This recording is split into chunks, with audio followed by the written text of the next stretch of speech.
Bienvenue sur Parenthood, le podcast dédié à la parentalité. De l'envie d'avoir un enfant à sa conception, de la grossesse à l'accouchement, du postpartum au début et difficultés de l'éducation, ce sont des mamans et des papas qui viennent témoigner et partager avec nous leur vécu et leurs expériences, mais aussi des professionnels qui répondent aux questions que l'on se pose.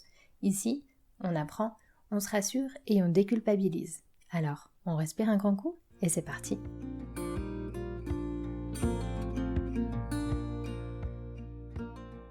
Il y a des personnes qui ont le don d'apaiser les autres par leur présence ou leurs paroles réconfortantes. Des personnes au contact desquelles on se sent rassuré et qui boostent tant notre motivation que notre confiance en soi. Stéphane a justement ce don. Ancien policier reconverti en coach parental, il a répondu à la mission de vie qui l'attendait.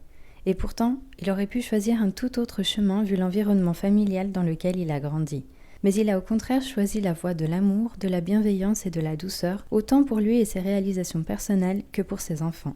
Jeune adulte, il se fait la promesse d'enrayer le cycle de violence auquel il a été exposé lorsqu'il était enfant, pour devenir le maillon fort de cette chaîne comme il le dit. Et par cette volonté de s'occuper des enfants pour construire les adultes de demain, il a décidé de changer de vie pour profiter de ses enfants et pour aider les parents à retrouver confiance en eux et en leur parentalité tout en douceur et en bienveillance. Je vous propose d'écouter son témoignage qui est riche d'espoir pour tous les parents qui se posent des questions sur leur parentalité et sur les difficultés qu'ils rencontrent dans l'éducation de leurs enfants, mais aussi sur le fait de changer radicalement de vie et d'affronter les craintes liées à leurs responsabilités de parents. Bonjour. Bonjour. Ça va ? Merci pour l'invitation. Oui, très bien. Toi aussi? Alors, on est à distance parce que tu es à Canet-en-Roussillon, c'est ça ? Côté du soleil. On peut encore du soleil. Ouais, toi, tu as du vrai soleil en fait. Il fait bon chez toi. Ouais. Eh bien, merci. J'ai vraiment hâte d'en savoir plus sur toi. Alors, justement, est-ce que tu pourrais commencer par te présenter en quelques mots, nous dire qui tu es, nous présenter ta famille et nous dire ce que tu fais dans la vie aujourd'hui et ce que tu faisais avant. Du coup, comme tu l'as bien précisé, je m'appelle Stéphane, donc j'ai 34 ans. J'habite à Canet-en-Roussillon, à côté de Perpignan, donc une petite commune dans le sud de la France, auquel il fait très chaud et très beau au quotidien. Du coup, je suis papa également de 2 enfants, âgés de 7 ans et 6 ans. Donc, ma fille qui a 7 ans s'appelle Océane et mon fils s'appelle Wellon, qui a 6 ans. Je suis donc papa en garde exclusive, exclusive, vraiment totale, tous les week-ends, les vacances aussi également. Donc voilà. Que dire? Je suis à côté, j'ai 2 casquettes, mon rôle de papa et aussi je suis coach parental. Donc, ce qui veut dire que j'accompagne les parents qui rencontrent certaines difficultés pour des points précis et mon rôle de les accompagner vers une éducation plus positive, bienveillante et intuitive. Et avant ça, pour rien à voir, mais avant mon précédent grand métier, c'était policier. C'était la police nationale en région parisienne. Ah ouais, t'as d'autres casquettes encore ? J'ai eu plusieurs métiers différents, toujours en lien avec l'accompagnement, avec les personnes. Donc voilà, la police, ça reflétait un peu aussi ce rôle-là. Donc, Ouais. Passer de policier à coach parental, comment t'as fait ce bond énorme ? il y a eu des changements entre-temps parce que lorsque j'ai quitté la police, j'ai décidé de quitter Paris parce que je voulais avoir une vie plus agréable pour mes enfants, donc avoir un cadre de vie plus sain à mon sens en venant habiter dans le sud de la France. Et du coup de là j'ai quitté mon ancien métier. Je suis venu avec ma petite famille à l'époque, il y a environ 7 ans maintenant, Ouais. dans le sud de la France. Après j'ai travaillé dans l'alimentaire, mais c'est pas très bien. Donc j'ai décidé de partir à l'étranger. J'ai habité 1 an à Londres et quelques mois aussi aux États-Unis. Ok, je travaille dans l'hôtellerie, dans la restauration également. C'était mon but d'apprendre l'anglais. Et depuis quelques années déjà, j'avais cette idée de vraiment de pouvoir travailler avec les enfants parce que justement j'ai cette intime conviction que je peux participer aussi à l'évolution de ce monde. Et c'est pour ça qu'après à mon retour en France il y a 2 ans, je me suis décidé de me lancer pour passer à mon métier que je fais actuellement. Et alors, comment tu t'es lancé ? Comment ça se passe ? Tout a commencé vraiment grâce à mon histoire personnelle. Si tu veux, j'ai accompagné aussi un peu des amis qui me posaient des questions concernant leurs enfants, etc. Ils me demandaient souvent, oui, Stéphane, j'ai ça comme problème avec mes enfants, je peux me donner ton avis. Et visiblement, j'étais de bons conseils. Mes conseils étaient relativement efficaces et pertinents. Donc, à force, du coup, d'aider des amis, d'amis, un jour, on m'a dit, mais Stéphane, mais tu aides pas mal de gens comme ça, etc., que tu pourrais faire ton métier. Et ça que moi, sur le coup, je ne m'est pas forcément traversé l'esprit. Après, bien sûr, mes amis proches savent que j'ai un grand projet par la suite. C'est d'ouvrir des écoles, en fait, pour enfants, des écoles de développement personnel pour enfants. Et voilà. Et du coup, ils m'ont dit, mais en attendant que tu ouvres ton école, tu pourrais éventuellement aider les parents, justement, à donner des conseils. Et c'est là que, du coup, j'ai commencé, il y a un an, pas plus d'un an, à ouvrir ma page Instagram Parents éveillés. Je partage des solutions, des astuces pour les parents. Et donc, quelques mois après, je me suis lancé officiellement en tant que coach parental. Tu as dû voir qu'il y avait un engouement quand même sur ta page Instagram parce que c'est vrai que tes posts, ils sont hyper inspirants et puis très rassurants aussi pour les parents. Et je pense qu'on s'y retrouve tous à un moment ou un autre en lisant et en se disant, ah, punaise, quelqu'un qui me comprend. Exactement ça, parce que je sais que moi-même, je suis papa du coup, à temps plein, célibataire aussi, donc je sais que c'est pas facile d'être du coup papa, être maman aussi, d'être avec deux enfants, enfin s'occuper et une famille, c'est vraiment très compliqué. Et je sais que justement, beaucoup de parents ont la culpabilité, donc ils essayent de se dire, mais non, mais moi, je dois m'occuper de mes enfants, c'est une priorité, mais sauf que je me suis rendu compte que souvent, ce qui revient, c'est que les parents s'oublient en fait. Et lorsqu'il y a des enfants, justement, on met les enfants en priorité, les parents s'oublient. Et après, ça crée du coup des conflits internes, donc la culpabilité, la rancœur. Et voilà, quoi, mon rôle, c'est vraiment en fait, justement de renouer en fait, des liens avec eux-mêmes et les enfants aussi. Donc, il y a beaucoup, beaucoup de retours très positifs aussi. Et c'est vrai que pour moi, ce n'est pas un métier en fait. Ce n'est pas un métier, c'est une mission de vie. Ouais. Parce que pendant très longtemps, je me suis demandé, mais qu'est-ce que je vais faire de ma vie? Tu vois, quand tu dis avant, j'étais dans l'alimentaire, après j'étais policier, enfin voilà, j'ai travaillé dans différents domaines de métier et j'ai toujours été en recherche, on va dire, de ce que j'aime vraiment, ce qui me fait vraiment vibrer. Et vraiment, depuis que j'ai commencé à faire ce que je fais aujourd'hui, je me suis rendu compte que oui, c'est ce que j'aime. Le matin, je me lève, j'ai cette banane, cette pêche. Et pour moi, c'est tellement gratifiant d'entendre des parents qui me disent, mais merci Stéphane, grâce à toi, ma relation avec mes enfants est meilleure, je me sens mieux. Et pour moi, c'est un bonheur. J'ai beaucoup, beaucoup de gratitude, en fait. Ouais, c'est se dire que grâce à, du coup, à des échanges que j'ai avec des personnes, que leur vie change, en fait. Et je me dis, c'est tellement intime. Et je suis très reconnaissant, justement. Et ça me comble vraiment de joie. Vraiment, Ouais, vraiment. ça se voit. Je souhaite à vraiment à tout le monde de réussir à trouver un métier qui le passionne autant, enfin, ou une mission de vie, comme tu dis, qui te passionne autant et qui fait que ouais, tu y vas vraiment convaincu et que ça te fait du bien parce que tu apportes quelque chose à quelqu'un, mais toi, tu en retires aussi vraiment quelque chose et tu t'en nourris aussi. Tout à l'heure, quand tu parlais de cette vocation, en fait, ce don que tu as pour accompagner les parents, tu disais aussi que c'était lié, ton métier actuel était lié avec ton histoire de vie. C'est-à-dire que tu as puisé dans ta propre histoire justement pour trouver comment accompagner les parents, comment les aider. Oui, absolument. En fait, pour dire les grandes lignes, j'ai pas une enfance facile du tout. Je suis né en Guadeloupe, hein, petite ville qui s'appelle les Abîmes. Ma mère, en fait, m'a éduqué seul, avec mon grand frère et mon petit frère aussi.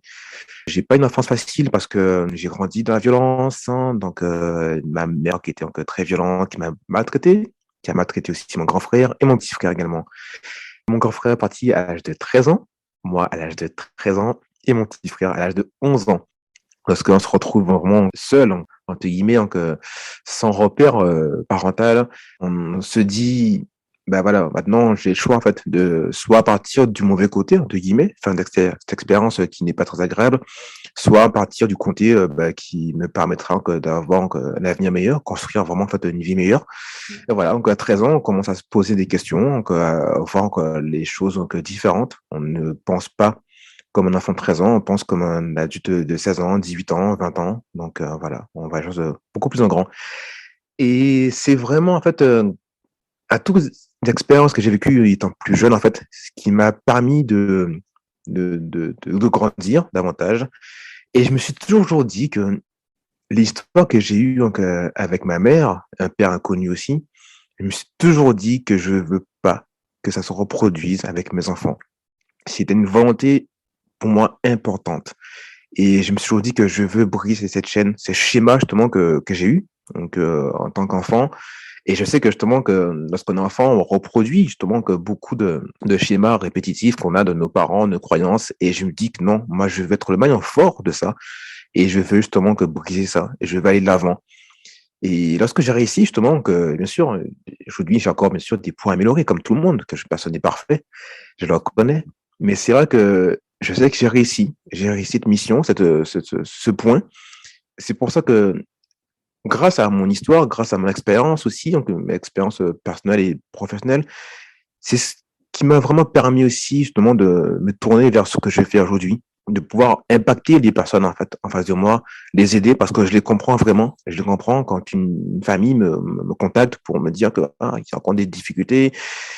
J'ai beaucoup d'empathie, justement. J'ai beaucoup d'empathie parce que je sais que certains mécanismes ne sont pas en fait conscients. Ce sont des choses qu'on fait de manière inconsciente et que c'est très difficile de s'en sortir. De plus, je sais que l'environnement, la société auquel on vit n'est pas forcément toujours favorable à la bienveillance, à l'empathie, justement. Voilà. Et moi, j'ai à cœur justement que les relations que s'améliorent entre nous et je veux vraiment, vraiment en fait, participer donc, à cette évolution de ce monde. Voilà. Ce qui doit rassurer des parents qui te contactent pour justement casser ce schéma, ce cycle de violence dont tu parlais, c'est la bienveillance, certes, mais aussi le fait de pas se sentir jugé, parce que bah, c'est déjà un grand pas pour les parents qui ont conscience en fait de ça et qui se disent, bah tiens, moi maintenant je veux changer ça. Et parfois, ça peut, j'imagine, être difficile d'en parler à certaines personnes ou trouver la personne qui pourra t'accueillir et t'accompagner sans porter un jugement sur ton comportement ou ton passé. Exactement ça. C'est une relation de confiance justement qui doit se créer. Et aujourd'hui, donc, c'est grâce à ça aussi qui fait que les choses évoluent. Donc, cette confiance qui s'installe donc, entre les personnes que je rencontre, que je peux parler. Et c'est vraiment cette confiance qui se crée, qui se noue entre nous. C'est un travail énorme, vraiment incroyable que tu fais au quotidien. C'est plein de petites pierres qui sont posées pour paver la voie en fait de comportement et de beaucoup de bienveillance aussi. Ah oui, absolument. Parce que moi, j'aspire vraiment. Enfin, on parle souvent du monde des bisounours, justement. Mais moi, ce monde, j'y crois. Il existe. Il peut exister. Auquel on peut avoir des relations paisibles, hein, bienveillantes, hein, respectueuses, hein, sans jugement et sans égo, sans tout ça. Je me dis que nous ne sommes pas nés pour moi, en fait, vraiment, à cette conscience qu'il faut juger l'autre, qu'il faut être méchant, etc. Non, moi, je pense différemment et je sais que c'est vraiment possible. Donc, c'est pour ça que vraiment que ouais, j'évoque ce sujet, mais moi, j'ai beaucoup d'émotions qui arrivent et je me dis, mais oui, on est vraiment au cœur de ça, justement. Et je sais que les émotions, ce sont justement beaucoup de choses, beaucoup de parents, beaucoup d'enfants, en fait, ont refoulé. Et moi, j'ai à cœur, justement, que les émotions, elles font partie de nous. Elles doivent être exposées et elles sont là pour être vécues aussi. Donc, voilà. Parce que c'est ce que tu transmets à tes enfants, donc ils doivent se sentir aussi tellement en sécurité, bien encadrés avec toi. Donc. Et en parlant de tes enfants, du coup, quand tu es partie de chez toi, tu as fait ton chemin, tu disais que tu pensais déjà comme un adulte. Est-ce que ça veut dire que toi, tu savais ce que tu voulais pas reproduire, mais tu savais que tu voulais avoir des enfants? Oui, je savais que je voulais avoir des enfants. Après, quand, je ne sais pas trop. Je sais pas. Mais ce que je me suis dit, oui, pour pouvoir ne pas reproduire certaines choses du passé, mais il faut que je puisse expérimenter aussi, bien sûr, donc, en étant papa. Et c'est vrai que je me suis dit que ouais, ce sera pour moi une grande expérience, justement, parce que je m'étais préparé aussi, du coup, mentalement, à me dire, voilà, je sais que je serai donc, le maillon fort de cette chaîne. Et je sais que je ferai tout mon possible, vraiment, je vais travailler sur moi, etc., ces croyances limitantes, hein, ces schémas, pour pouvoir faire mieux et différemment. Donc, je dis pas que je sois parfaite, mais je fais différemment. Si je me sens plus aligné, en fait, voilà. Encore une fois, j'ai beaucoup de compassion pour les personnes, les parents justement qui, voilà, qui n'arrivent pas à gérer leurs émotions, qui sont, dans cette culpabilité, cette rancœur, cet énervement, ces schémas de violence et même ma propre mère en fait qui m'a maltraité, qui a maltraité aussi donc mon grand frère, mon petit frère. J'ai beaucoup, beaucoup d'empathie pour elle aussi parce que je sais que c'est pas de sa faute en fait et c'est pas de sa faute et qu'elle a été éduquée elle-même comme ça, et ainsi de suite. Donc aujourd'hui, c'est pour ça que oui, je me dis oui, je veux vraiment, vraiment en fait, que le monde, les gens et moi-même aussi, on évolue tous, donc ensemble. C'est incroyable parce que tu en parles, ouais, effectivement, avec beaucoup d'empathie, même pour la violence que toi, tu as vécue enfant. Donc, on voit que tu as déjà passé le cap du pardon, j'imagine, et de faire tout ce travail qui est énorme et qui souvent est un petit peu la partie la plus difficile parce que les personnes n'expriment pas forcément ou gardent pour elles ce qu'elles ont vécu. Mais ouais. Et alors, comment est-ce que tu es devenu papa? Je suis devenu papa, j'avais quel âge? J'ai 34 ans, donc j'avais 26 ans de mémoire, je crois. ouais, 26 ans. C'était avec la mère de mes enfants, parce que du coup, aujourd'hui, on est séparés depuis quelques années. Et en fait, donc, du coup, on s'est rencontrés et je sais pas pourquoi. Dès que je l'ai rencontrée, j'ai tout de suite su que je voulais avoir un enfant avec elle. Des choses qui s'expliquent pas dans la vie. Voilà. Et très, très rapidement, en fait, donc, elle est, voilà, donc elle est tombée enceinte. Et en fait, ça s'est passé comment? C'était assez précoce, on va dire. Parce qu'en fait, on était ensemble depuis vraiment quelques semaines et au bout de 2 mois, en fait, en gros, elle avait un test et on s'est rendu compte qu'elle était enceinte, hein, qu'il manquait vraiment que 3 jours en fait, avant que le délai pour avorter. Et lorsqu'on a fait l'échographie, moi, j'étais surpris parce que l'échographie, je m'attendais à voir un petit embryon, quoi. Tu sais, moi, j'ai jamais vu de bébé auparavant, bref. Et lorsque j'ai vu l'échographie, j'ai vu donc le tronc, la tête, et j'ai dit waouh, c'est un bébé qui est là, et c'est le mien, hein. Et je me suis dit waouh. Et quand j'ai vu l'échographie, j'ai pleuré en fait. J'ai pleuré. Moi, avant de faire l'échographie, je m'étais dit allez, c'est bon, c'est un embryon, donc voilà, on va avorter, et même si je suis contre ça. Mais j'ai eu un choc, mais positif, hein, parce que j'ai vu que cette échographie, j'ai vu ça, je me suis dit, mais waouh, c'est un bébé et c'est le mien. Et j'ai dit, non, mais je le veux, même si mon ex, je lui ai dit, mais on se connaît pas, c'est pas grave, mais c'est un bébé, quoi. Et là, c'est le mien et je veux, je sais que cet enfant, il est là pour moi et il nous a choisis. Donc, j'ai dit, voilà, donc je veux qu'on le garde. Et je dirais ouais, le plus intéressant, c'est quand mon ex a accouché. Elle a accouché à domicile. C'était Ok. prévu accoucher à domicile? Ah, c'était pas prévu. A l'air d'être une sacrée anecdote. Franchement, en fait, pour tout vous dire, là, donc à l'époque, j'étais encore à la police, hein, et je m'apprêtais hein, à partir au travail. Je commençais le boulot à 6 heures du matin.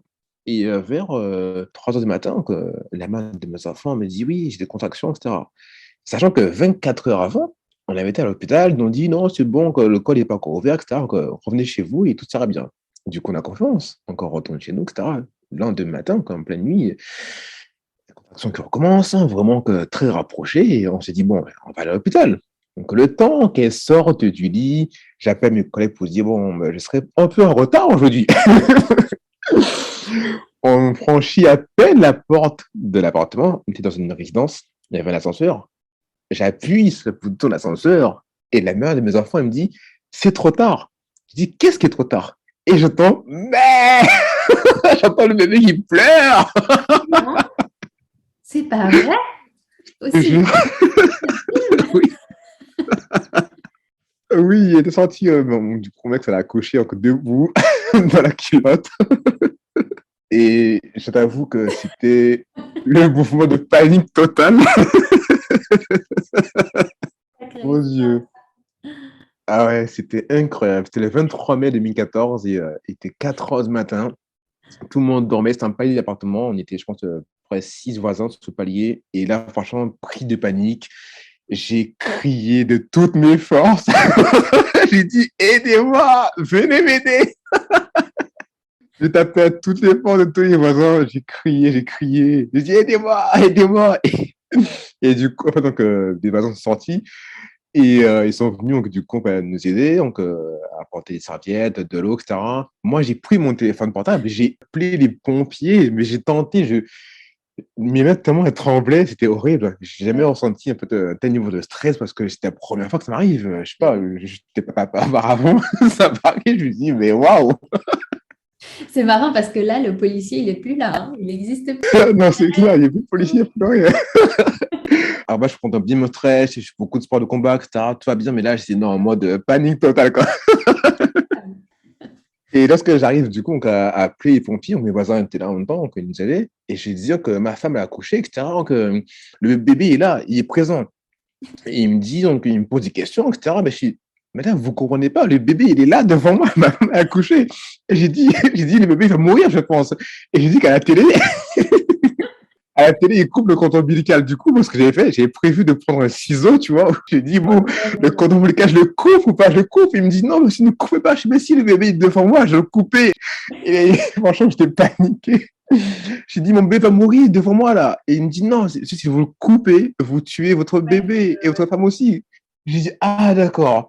Et bon, du coup, j'ai tout posé, j'étais tellement paniqué, voilà, franchement, c'était incroyable. Et bref, du coup, en fait, donc, les pompiers sont arrivés une demi-heure après. Mais franchement, tout s'y m'est passé parce que par chance aussi, j'avais un voisin qui était donc, pompier volontaire. Donc, du coup, qui avait un peu d'expérience aussi donc, dans ce domaine, un petit peu, bon, pas trop, voilà. Mais qui a été, donc, qui a fait preuve de sang-froid aussi parce qu'il a apporté du coup des serviettes, etc., des gants, et voilà. Et c'était assez drôle quand même, parce que nos voisins, à la base, on se connaissait pas trop. Et maintenant, voilà, on se connaissait tous. Et pour finir avec ça, c'est le plus drôle, c'est que quelques jours après, en fait, une voisine qui nous a vus, etc., en fait, elle m'a dit, début, parce qu'elle a attendu que j'ai crié dans le couloir, elle a ouvert la porte un peu, elle m'a vu, en fait, du coup, à côté de du coup, mon ex, il y avait du sang par terre. Et du coup, elle m'a dit qu'elle est partie voir son mari pour dire, le voisin a tué sa femme, il y a du sang par terre. Alors ça, c'est excellent. Donc voilà, franchement, c'était dit, la naissance de ma C'est fille, c'était cool, un moment ça. très, ouais, ouais, ouais, incroyable, un moment Ah bah, qui t'as de la chance restera que gravé à tu tout l'aide, jamais. hein. T'aurais vu comme ça, ce serait dit non, non. Bon, oui, ils auraient appelé la police et les pompiers au moins, mais Oui, aussi, ouais, c'est ça. mais savoir que là, au-delà de l'émotion d'accueillir ton premier enfant, tu étais vraiment, mais c'est ouais, le branle-bas de combat, quoi. Ah oui, complètement. Ouais, waouh, c'était ouais, incroyable. Ouais. Mais bon, après, donc, tout s'est passé, elle était en bonne santé. Franchement, il manquait juste 1 degré par rapport à la température du coup, qu'elle devait être, mais sinon, tout est bien. Franchement, on était en bonne santé, 3 kg 230, hein, franchement, nickel. Donc, voilà, parfait bébé. Mais c'est que le temps d'arriver, que le temps que les pompiers arrivent, justement, ben, j'avais mon bébé dans les bras, justement. Et ça, en fait, je lui parlais. Je lui disais, ben, justement, tu es forte, tu es merveilleuse. Franchement, je lui parlais vraiment. Tu sais, j'avais ce lien avec elle déjà. Et elle tenait fort et je lui disais, ben, je t'aime, tu es là, tu es arrivé comme ça à l'imprévu. Et merci, c'est tellement reconnaissant, justement. J'étais en joie. Et là, je me suis senti papa. Quand je l'ai vue en vrai, Ouais. j'ai vu comment elle arrivait de cette manière, je dis waouh, tu es là, mon bébé, ma fille, et je t'aime, quoi. Et voilà, c'était beau, elle était toute calme dans mes bras et c'était trop beau. Franchement, c'était un moment pour moi inoubliable. Ah, et alors là, la suite?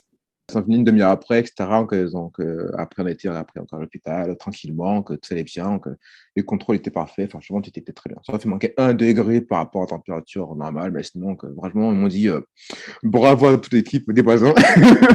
Et voilà, bon, c'était formidable, en 2014. Ouais. Et les semaines qui ont suivi, donc du coup, tu devais être sur ta petite bulle. Alors, si dès le départ, tu t'es senti si proche de ta fille et déjà si reconnaissant de l'avoir, les semaines Ouais. d'après, ouais, ça doit être. Ah oui, mais j'étais un papa gâteau, comme on dit, quoi. C'est ça, j'avais vraiment envie d'être avec elle, hein. De toute façon, moi, j'ai posé pas mal de congés, etc., justement, pour en passer du temps avec elle, hein. Et voilà, donc j'étais tout le temps là. Je donnais une biberon la nuit, je me levais, etc. Je voulais vraiment participer à ça, parce que moi, je te dis que pour moi, en fait, donc, la mère a porté l'enfant, pour moi, c'est quelque chose de beau, mais moi, j'avais envie aussi d'avoir ce lien avec ma fille, tu vois, de pouvoir être avec elle, en fait, vraiment avoir ce contact physique. Et là, lorsqu'elle est arrivée, je me suis dit: «Beh, c'est l'opportunité pour moi de créer ce lien, de nous avoir entre nous». Et du coup, pour moi, c'était trop bien, quoi. Ça paraît bizarre que je vais dire, mais changer des couches, c'était trop bien. Je sais pas, tout ça je me dis: «C'est grâce à moi, moi, elle est propre, elle sent bon» et Ouais. c'était vraiment pour moi gratifiant, quoi. Donc c'était trop bien. Donc j'étais très heureux et les semaines qui ont suivi, moi, j'étais heureux, quoi. Bah oui, je réalisais progressivement qu'en plus, ça s'actait dans ma conscience, la voiture, bah, c'est bon, quand tu prends le cosy, et cetera, donc tu fais attention. Enfin, c'était trop bien. Franchement, c'était, waouh, majestueux. Et donc, du coup, cette première année, elle s'est très bien déroulée pour toi. Oui, oui, parfaitement bien, parfaitement bien. Donc vraiment, j'étais, oui, très, très présent. Déjà, pour chaque échographie, déjà que j'étais présent. Parce que pour moi, j'avais à cœur justement de participer donc vraiment à l'accouchement, enfin l'accouchement aussi en préparatif depuis le début. Et pour moi, chaque événement est important. Donc, elle me dit, bon, on a rendez-vous pour l'échographie. Donc, moi, je participais, on a choisi ensemble les vêtements, etc. Franchement, pour moi, c'était tout, quoi. Donc, la chambre, on l'a choisi ensemble, hein. Enfin, tout, Ouais. quoi. Et pour moi, c'était trop important, quoi. Je me dis, c'est jeune papa. Pour moi, c'est l'un des plus beaux cadeaux que je me suis fait, enfin, que j'ai eu de ma Oui. vie, quoi. Donc, c'est merveilleux. Et du Donc, coup, voilà. après, tu as reçu un deuxième cadeau? Et oui, j'ai reçu un deuxième cadeau et savoir que du coup, là, c'était volontaire. En fait, donc, je voulais à base, enfin, moi, j'ai toujours voulu c'est, avoir des jumeaux. Même si tout le monde me dit des jumeaux, c'est trop compliqué à gérer, mais je sais pas, c'est trop bien. Moi, je veux des jumeaux, tu vois. Voilà. Et en fait, du coup, on connaît un peu de jumeaux. Donc, on a décidé ensemble avec la mère de mes enfants de faire justement un deuxième bébé, en fait, donc, du coup, de suite. Donc, directement, en fait, donc, on n'a pas attendu. Donc, le bébé est arrivé 1 an et 7 jours après. Donc, c'est 1 an et 7 jours côté différence. C'était Waouh. vraiment très, très rapide. On s'est dit, allez, on a les couches, on a les biberons, on fait tout d'un coup. C'est plutôt pratique. Voilà. Et là, Pareil. pareil aussi, à domicile aussi. Mais Non. bon, 1 an après, j'étais. Franchement, le pire, c'est que c'était pas du tout fait exprès, quoi, mais vraiment pas du tout. Moi, à la base, on voulait partir à l'hôpital, en fait, mais sauf que. Voilà, quoi. Ils ont tellement pris, c'est arrivé que c'était trop rapide. Et là, en fait, là, la différence, c'est que là, donc, on avait déménagé, donc à l'époque, c'était à Paris, enfin, je suis parisienne. Là, nous sommes arrivés dans le sud de la France. Et le village où on habitait était à environ une demi-heure en fait, de l'hôpital, donc un peu éloigné. Et pareil, en fait, du coup, le matin, etc., on a un petit décontraction, donc on dit, bah, hop, on va se préparer pour partir à l'hôpital. Sauf que du coup, donc, non, elle ne veut plus du tout bouger. Donc on a dit, bon, mais écoute, il y a un an, il s'est passé quelque chose, hein, on ne prend aucun risque, hein, d'accord. Donc tu vas rester allongé, on appelle les pompiers, ils sont venus tranquillement, etc. Voilà. 3 pompiers hyper gentils en plus, qui étaient, bah, pareil, du coup, un peu, bah, stupéfaits, quoi. Ils se dit, mais ils n'ont jamais fait ça auparavant, ils n'ont jamais accouché d'une femme. Donc, voilà, et du coup, c'était assez drôle. Donc, je dis, bon, voilà. Après, ils ont appelé le SAMU, etc., donc ils ont été à distance, et du coup, les pompiers ont accouché, du coup, de mon fils, hein, qui est donc à 8 heures du matin, le 1er juin 2015. C'est incroyable. Ouais, ouais, c'est incroyable. Vous faites comment pour les anniversaires alors? Bah, en fait, chacun sa date. Donc, 23 mai, du coup, c'est pour Océane. Donc, on fait l'anniversaire pour elle. Et du coup, 8 jours après, du coup, on fait encore l'anniversaire pour Wallen. C'est C'est vraiment, en fait, génial. et ouais, j'ai vraiment voulu que, en fait, ce soit vraiment leur moment. Un jour pour Océane, un jour pour Wallen. Comme ça, au moins, c'est un jour distinct, même si c'est très proche. On pourrait faire effectivement une grande fête pour tous les deux. On a voulu vraiment faire différencier les deux parce que ce sont des Ouais. êtres uniques, hein. Avec une période super festive alors pour vous. Oui, oui, oui, c'est formidable. C'est une fête de fête. Et toi, du coup, dans cette parentalité que tu as vécue de façon forte d'un coup avec les deux, qu'est-ce qui t'a marqué alors au début de cette parentalité? Je dirais oui, c'est la peur de mal faire. Ouais, c'est ça, ouais. La peur de mal faire. Parce que, bah, ça paraît peut-être tout simple, mais rien que habiller, du coup, un enfant, pour moi, ça me paraissait tellement. Je sais pas, j'avais peur de lui faire mal, Ouais. j'avais peur de plein de choses, en fait. J'avais beaucoup de peur, en fait, voilà, au début. Et même pas quand elle pleurait, enfin, quand mes enfants pleuraient aussi, etc., je sais pas trop comment m'en sortir, je sais pas trop, en fait, si je faisais bien les choses. J'avais, j'étais un peu, oui, au début, perdu, oui, parce que je me disais, mais est-ce que je fais bien les choses? C'était beaucoup de questionnements, en fait, au début par rapport à ça. Et avec le temps, je me suis rendu compte que il faut se faire confiance. C'est, on a l'instinct. Voilà, on n'a pas de recette magique, on n'a pas de notice, hein. C'est vraiment, en fait, voilà, la confiance. On a l'instinct paternel et maternel aussi pour maman. Et je me dis, voilà, il faut se faire confiance et il faut croire vraiment, en fait, à ce qu'on ressent, se connecter avec son enfant et se dire, bah, OK, donc, voilà, je comprends mon enfant, je ressens ce qu'il vit et voilà. Et c'est ça, en fait, qui m'a permis d'améliorer, en fait, en gros, donc, les situations de peur pour en les transformant du coup en réaction plus positive et en me disant c'est bon. Je sais ce qui se passe, je me connecte avec mon enfant, je le sens contre moi, je ressens ses besoins, de quoi il a besoin et c'est OK. Donc Ouais. voilà. Et je pense que lorsqu'on a confiance, on prend confiance justement, ben, l'enfant le ressent aussi. Ouais. Et lorsqu'on comprend ses besoins, on arrive à détecter de quoi il a besoin, ben, les choses s'apaisent. Et du coup, ben, tout va beaucoup, beaucoup mieux. Quand on Ouais. est stressé, justement, l'enfant le ressent aussi, et du coup, ça crée un peu des choses en fait pas faciles à gérer. Donc voilà, c'est ça en fait, qui m'a vraiment le plus marqué vraiment dans la parentalité avec les enfants. Ouais. Et au niveau professionnel, qu'est-ce que tu as senti que ça avait créé, opéré un changement en toi en tant qu'homme? Niveau professionnel, bah oui, ça a clairement changé ma vie parce que avant, bah, j'étais policier en région parisienne et dès que ma fille est née, avant ça, en fait, je voulais faire ma carrière à la police, je voulais rester à Paris définitivement. Ouais. Et, et ma fille est née, ma vie a changé, quoi. Je me suis dit que non, je ne vais pas, en fait, en gros, que prendre ce risque, hein, justement, que d'être voilà, que d'être exposé à que des situations, du coup, pas simples au quotidien. J'ai pas envie, toi, à l'époque, c'était vraiment beaucoup, il y avait beaucoup de faits de terrorisme à l'époque. Et c'était compliqué. Et je m'étais dit, non, j'aime mon travail, j'aime beaucoup mon métier, mais ma fille m'a fait évoluer, en fait. Elle m'a fait grandir. Et je me dis que je vais être auprès d'elle, rentrer chaque soir auprès d'elle, parce que j'étais dans des services aussi d'investigation, donc c'était beaucoup d'enquêtes, c'était assez long. Et je me suis toujours dit, non, je veux être là avec elle, hein, lui offrir un cadre de vie meilleur, plus paisible, plus sain. Et c'est pour ça que justement, que côté pro, en fait, ça a changé. Au niveau de moi en tant qu'homme, la patience. J'étais quelqu'un avant très impatient. Et c'est vrai que la patience, ouais, ça m'a permis d'être beaucoup plus patient parce que, justement que, c'était pour moi, mes enfants m'ont fait grandir. Ils grandissent aussi, mais pour moi, ils m'ont beaucoup fait grandir et c'était un échange, en fait. Pour moi, l'éducation, en fait, des enfants, c'est mutuel, en fait. Ils m'éduquent aussi de manière, du moins inconsciente et heu ça m'a permis de voir la vie, autrement, d'une façon plus sereine, davantage plus sereine et avec beaucoup plus de sécurité aussi, donc d'ambition parce que, voilà, avant je me disais: «C'est bon, je fais mon travail, mon métier et c'est bon, c'est fini». Maintenant j'ai non, je me dis que ma vie, elle a évolué, je veux construire une vie extraordinaire pour moi en premier et pour mes enfants aussi. Ouais. Et voilà, on leur montrer que là, que la vie, que c'est pas que travailler, payer les factures. La vie, c'est aussi profiter, c'est pouvoir avoir aussi des moments de partage, de joie, avec des choses simples. Et voilà. Donc, j'ai beaucoup évolué sur beaucoup, beaucoup de points grâce à ça. Et est-ce que tu as senti aussi quand tu es devenu policier, quand tu es devenu parent, pardon, que dans ce milieu de la police, c'était pour toi peut-être compliqué d'être le papa que tu étais et que tu voulais être, ou ça a été accepté assez facilement? C'était accepté assez facilement parce que, voilà, que c'était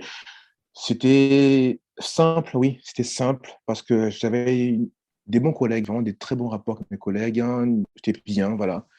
Mais disons que voilà, je voyais les choses différemment. Parce que j'ai pas mal de collègues aussi, pareil, qui étaient donc parents aussi, qui avaient des enfants et qui m'expliquaient un peu leur fonctionnement, leur mode. Et voilà. Et je prenais un peu encore les avis et les conseils de chacun. Et je me suis dit, OK, donc voilà, je viens de faire moi ma sauce, comment j'ai envie de faire. J'ai envie d'écouter moi en premier. Mes collègues, ils ont fait leur choix, mais sauf comment j'ai envie de faire moi, comment j'ai envie. Donc c'était une maturité, vraiment, j'ai une grande maturité sur pas mal de choses. Voilà. Ouais.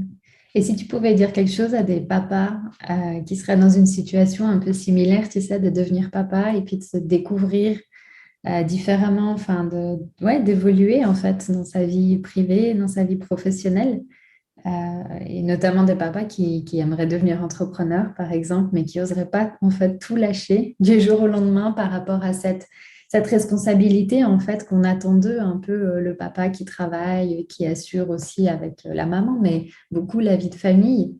Qu'est-ce que tu pourrais leur conseiller? De franchir le pas, d'oser, de prendre confiance. Depuis que je suis devenu entrepreneur, c'est, une grande évolution. C'est, pour moi, le plus beau cadeau que je me suis offert. J'ai cette conviction que, nous avons tous en nous des choses à apporter au monde. Nous avons tous une mission de vie et pour moi, c'est important qu'on puisse s'écouter. J'entends qu'effectivement, pour beaucoup de papas, de mamans, de parents qui sont dans un confort en disant que j'ai mon travail, je dois contribuer à ma famille en apportant de l'argent, etc. Mais sauf que ça ne s'arrête pas qu'à là, en fait. Je me dis que la vie est courte.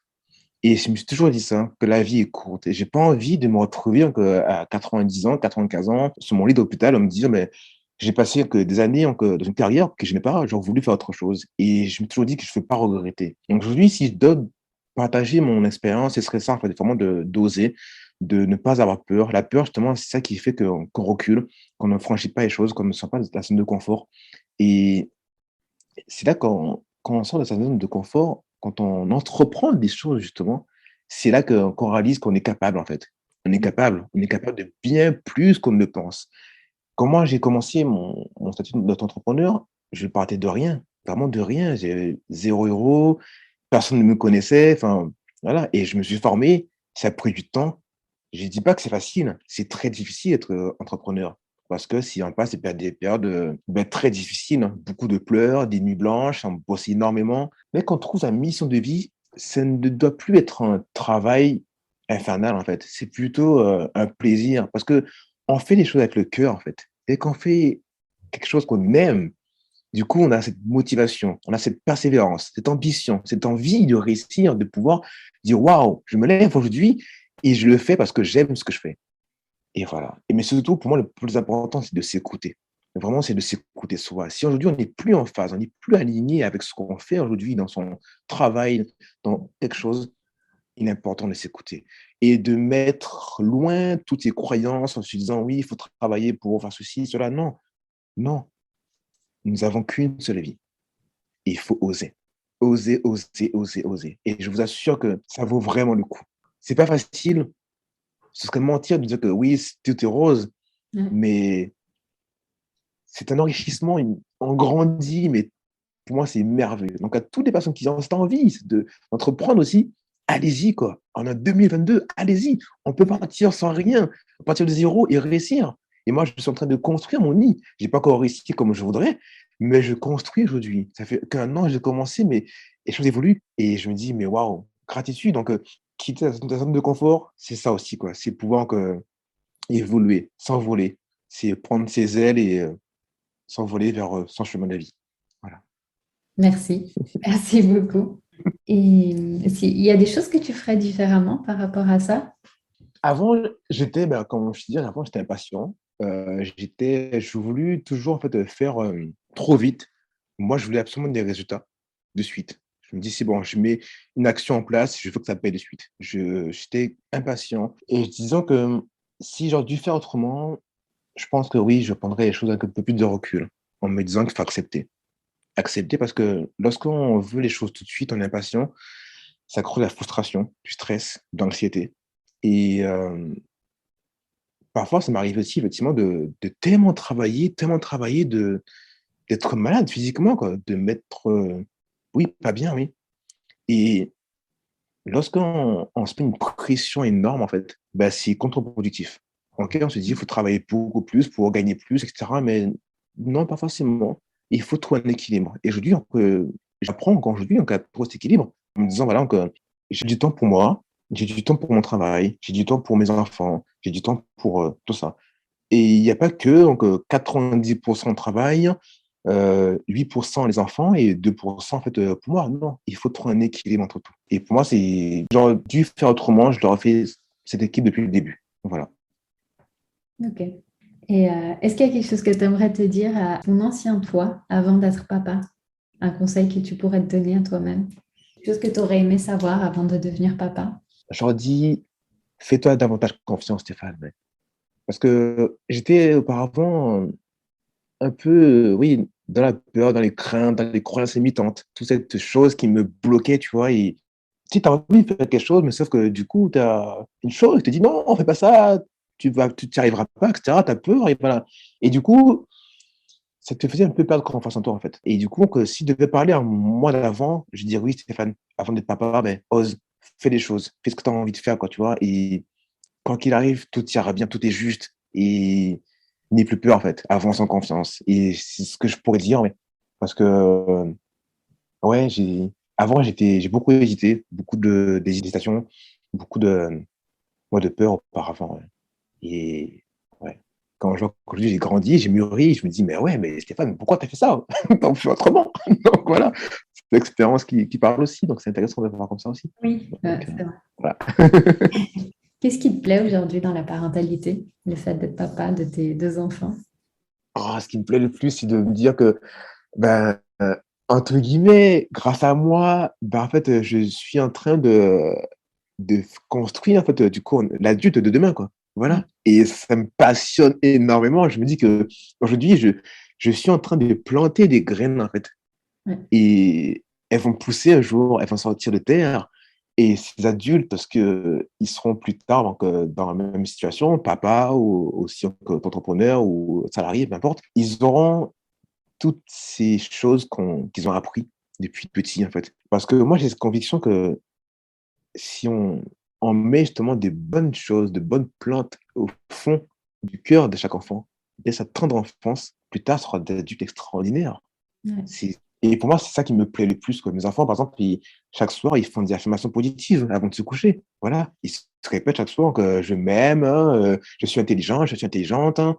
Euh, voilà, des choses qui les valorisent. Et je sais que plus ils se répètent ça, plus ils prennent confiance en eux aussi. Et je sais que je suis acteur de ça aussi. Et en même temps, ils sont, ils me permettent d'être acteur aussi parce que je vois qu'ils évoluent. Et ça me comble de joie et je me dis oui, c'est waouh. Et cette parentalité, c'est extraordinaire, ça me comble de bonheur et c'est trop bon. Un travail merveilleux ouais, que tu fais aussi, enfin, que les parents font. Je te laisse filer à ton rendez-vous parce que tu dois aller justement aider et accompagner des parents.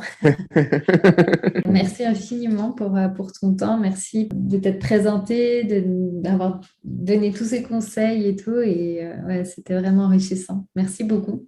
Merci Amna, c'était formidable. J'étais vraiment très heureux que tu m'aies contacté pour faire ce podcast. Et pour moi, c'était un plaisir, un honneur aussi, hein, et vraiment merci. Je suis vraiment très heureux que tu puisses faire ce que tu fais aujourd'hui. Je trouve ça formidable. Enfin, c'est extraordinaire de pouvoir faire ce que tu fais. Et je suis sûr que ça va pouvoir aider d'autres parents, etc., que continuons à faire ce que tu fais.